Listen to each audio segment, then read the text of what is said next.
Welcome to your Monday Morning Pearl. I'm Steve Keck. Today we're going to continue our conversation around helping you understand the value of the right behaviors for finding the right talent for your sales team as you grow this year.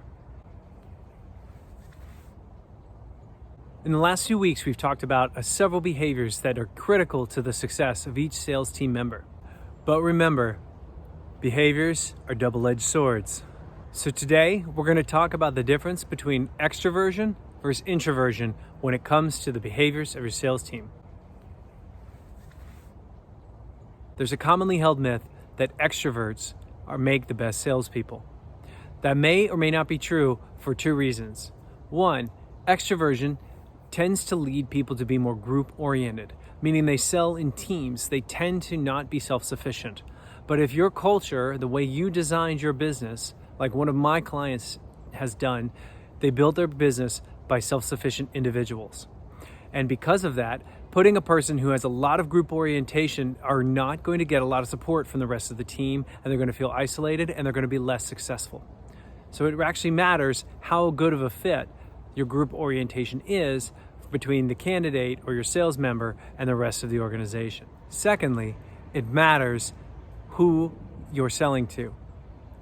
If you're selling to a highly technical product, to a highly technical team, you're going to find that an introverted person is probably on the receiving end of your sales pitch. So it's important to know that someone who is highly extroverted may not recognize, understand, or are able to relate to the way that buyer buys, the thought processes they go through, the time they want to take to make decisions. And it becomes a push into something where it affects your client experience. This would show up more in clients quietly leaving you without telling you why. And so your sales churn is actually a lot higher. When you're thinking about talent, introversion versus extroversion when it comes to your sales team doesn't necessarily mean you're going the right way by leaning on the myth that the extroverts are the best salespeople. So the two things to think about: how involved does the rest of your team need to be in helping your salesperson make the sale? And secondly, where do your prospects land on an introversion-extroversion scale? Do they tend to lean in one direction or another? Because if you can match that, they're going to be speaking the same language. They're going to enjoy the relationship a lot more.